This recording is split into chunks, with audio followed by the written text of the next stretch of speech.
გამარჯობა ძვირფასო. როგორ ხარ?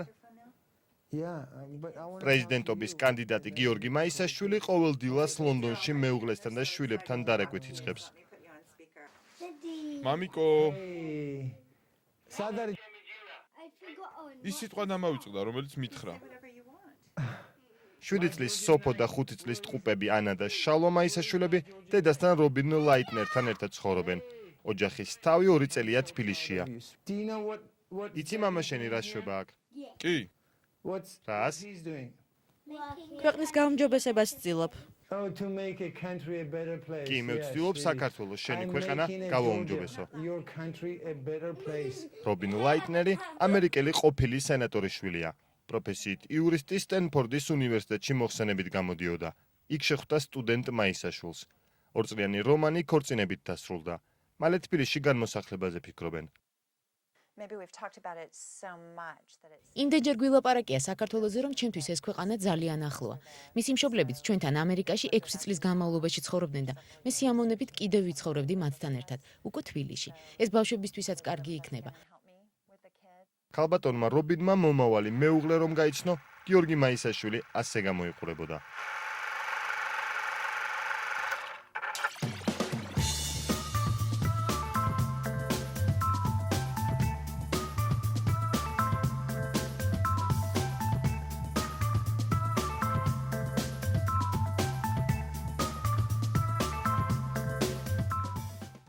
ტორსი 10 წლის შემდეგაც არ მოდუნებია.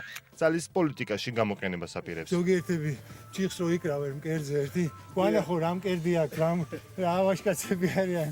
ვის გამოიწოდით რინგზე პირველ რიგში? სააკაშვილია ძალიან გამღიზიანებელი და დიდი სიამოვნებით გამოვიწოვდი გრეჩიხას და პირველივე დარტყმით ნახევარწუთში ოპოზიციის ლიდერის და ხელისუფლების ლიდერიც იქნებიან ფიზიკურ ნოკაუტში გაშვები. რინგზე გასასვლელად კუსტბაზე ყოველ დილას ემზადება. თანამოაზრეებთან ერთად.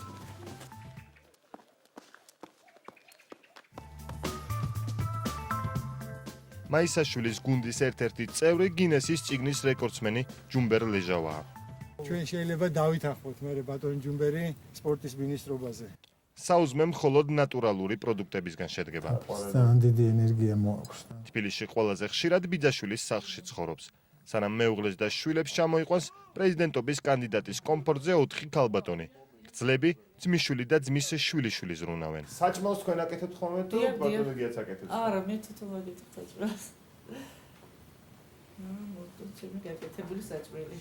როგორც ამბობს სახლში ყველაზე მეტ დროს წიგნზე მუშაობას ანდომებს. ქართული სახელმწიფოებრიობის მოდელზე რამდენიმე წელია მუშაობს. დღეს უნდა როგორმე დავამთავროთ, დღეს ღამემდე უნდა დამთავრდეს ეს და ყველაფერი შეყვანილი უნდა დავბეჭდავთ და დაურიგებთ მოსახლეობას. პრეზიდენტობის კანდიდატს ბევრი დროის დახარჯვა მას მედიასთან ურთიერთობაზეც უხდება. უკმაყოფილებას არ მალავს. როგორ შეეჩვით ყოველდღიური ინტერვიუებს? ხო, ისეთი გამაღიზიანებელია ხანდახან, იმიტომ რომ კონცენტრაცია გაქვს რაღაც შენს კონკრეტულ საქმეებზე და ცდილობ რომ გადაეწყო ამ ინტერვიუს. და ვის საშუალებას დააკომპლექტებ მთავრობას. ამ სოციალური კაპიტალის შექმნას როგორ აპირებთ? საიდან დაიწყებთ თქვენ ამ ეკონომიკურ კონცეფციას? რა საგადასახადო პოლიტიკა გეკეთებათ? ბევრად უადვილდება სტუდენტებთან ურთიერთობა. მით უმეტეს თუ პასუხის გაცემა ეკონომიკასთან დაკავშირებულ კითხვებზე უხდება. მიკროეკონომიკური გარემო.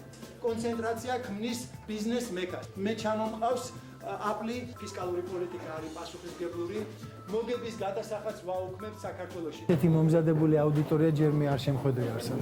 ანუ რა კითხვებით ესეთი ძალიან ღრმა კვალიფიციური კითხვები, რომელსაც მომცა შესაძლებლობა ბოლომდე დავხარჯილიყო და ბოლომდე მამუშავეს ერთ სიტყვით.